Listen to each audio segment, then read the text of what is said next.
அவங்க வந்தாங்கன்னு சொல்லிட்டு இத்தனை வருஷம் 5000 ரூபாய் யாருக்குமே போட்டது இல்ல பைசாவை. இப்போ கொண்டு வந்து ஒரு 5000 ரூபாய் போட்டிருக்காங்க அக்கௌண்ட்ல எல்லாருக்குமே மகள் இருக்கு அப்படின்னு சொல்லிட்டு.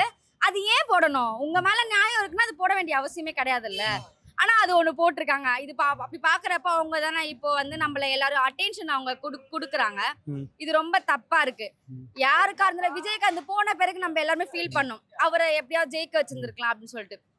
யாரா இருந்தாலுமே ஃபர்ஸ்ட் வந்தாதான் நம்மளுக்கு தெரியும் அவங்க எப்படி இருக்கும் அவங்க ஆட்சி அப்படின்னு சொல்லிட்டு. இத்தனை வருஷம் அவங்க பசங்க அவங்க அப்பா இவங்க தான் ஓடிட்டு இருக்காங்க. ஓகே இன்னொரு வாய்ப்பு எதிராளுக்கும் கொடுக்கலாம் அப்படின்னு சொல்லிட்டு அவங்களுக்கு ஏன் வர மாட்டேங்குன்னு தெரியல. பட் இந்த வாய்ப்பு வந்து விஜய்க்கு வந்துச்சுன்னா இந்த வருஷம் சூப்பரா இருக்கும் ஆட்சி.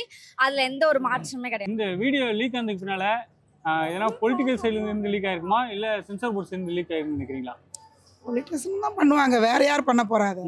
இப்போ இதை விடாம வச்சிருக்கிறவங்களும் அவங்க தான். சரி அதில் இதில் இந்த மாதிரி கட்டெல்லாம் இருக்கு நீங்க பார்த்தா ஓட்டு போட மாட்டீங்கல்ல அப்படின்ட்டு போடுறாங்க.